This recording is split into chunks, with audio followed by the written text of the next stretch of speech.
What's up, gamers and geeks? I want to ask you a question. How many D&D gamers do we have in here? How many of these tabletop dice slingers are out there? I know there's a lot, but I'd like to know how many are watching here because I want to know what your take is on Dungeons and Dragons alignments. And do you follow them right, just right straight to the strictest code? Or do you kind of lapse on it a little bit because you also believe that a player should be able to play his character however they want? Well, anyway, that's what I'm going to cover, so stay tuned.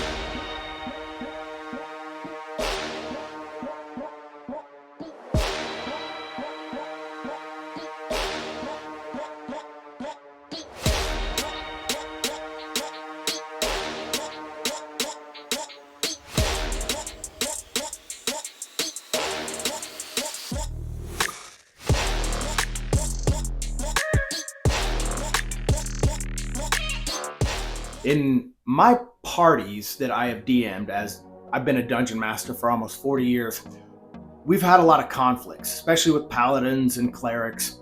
And you have a lot of darker characters and you got these lawful good ones, but alignment can really just split a party and cause a major conflict for a DM. But if you are new here, please feel free to subscribe to That's Fair Podcasting or Gaming Geeks Live. Maybe like the video, we're kind of at your mercy. You like, we get higher, views, and it's all on you. If you don't do any of those though, who cares, man? If you watch the video, I sincerely appreciate it. And again, I am Matt, and I just want to thank you for joining me. But anyway, Dungeons and Dragons alignments, let's start there.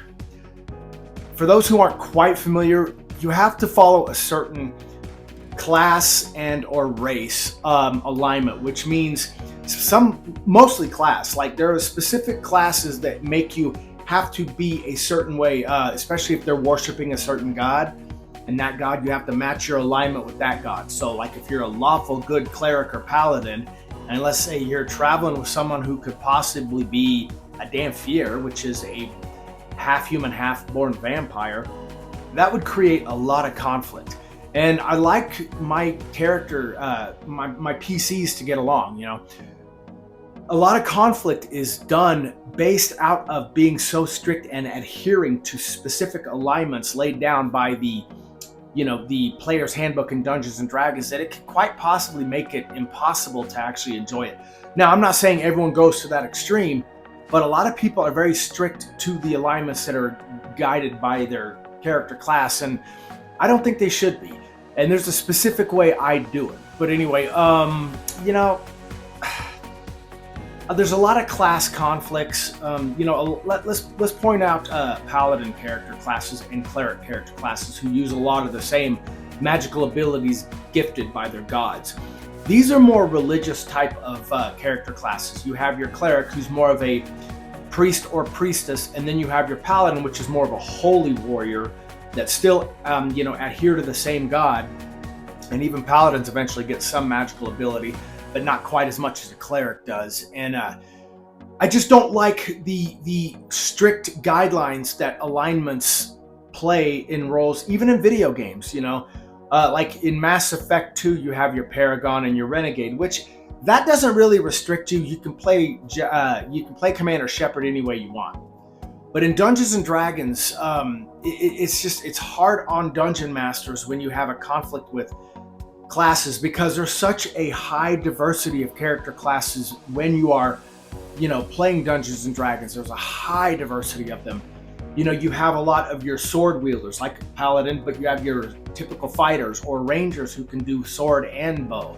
And then you have your monks, some of my favorites. But your rogues are also sword wielders, typically your long or broadsword, not typically a two-handed sword, but you have a lot of different diverse sword wielders, and then you have a diverse group of people that use magic, be it through their gods, through the arcane powers laid down to them, as far as them being wizards and sorcerers and whatnot.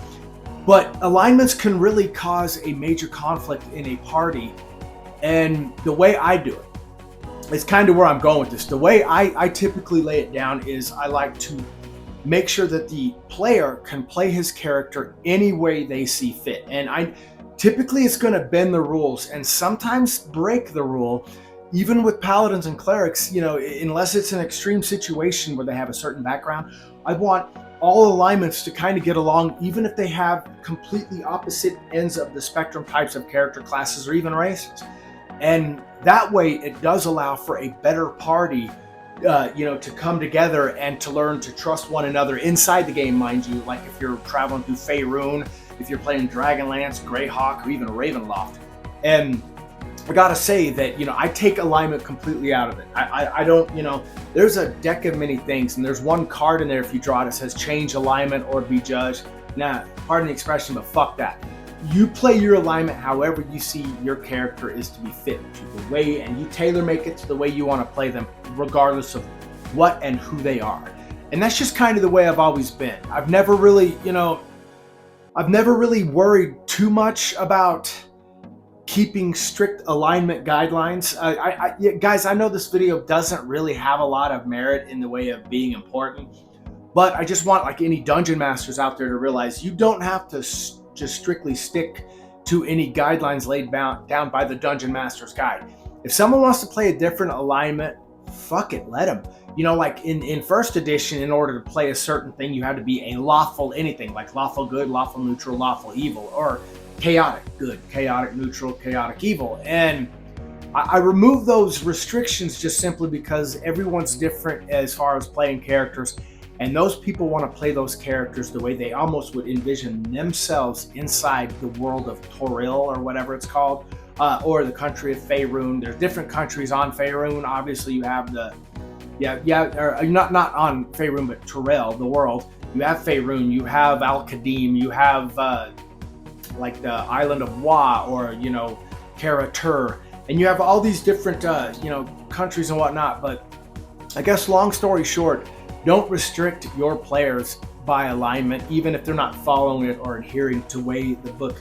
And the book will tell you, bend it a little bit. Bend the rules a bit to tailor make to your own campaign. And I promise you, your players will thank you for it. If those of you that literally just stick strict guidelines of alignment, if you live and die by it, it's just never going to really work unless you got puppets. And I mean, that's just my opinion. Anyway, guys, that was all I had to say.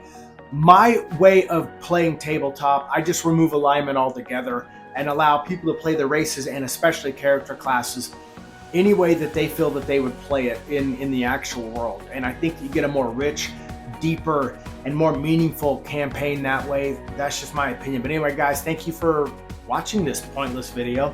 I sincerely appreciate it. Please feel free to subscribe to That's Fair Podcasting with Gaming Geeks Live. Thank you so much for all the subscribers that have jumped on to That's Fair Podcasting. It really means the world to me. Like the video, you help us out, man. We're at your mercy. But I just want to say, if you didn't, again, do any of those, it doesn't matter. Thank you so much for watching. And to you gamers and dice slingers out there, all love, and I'm outro.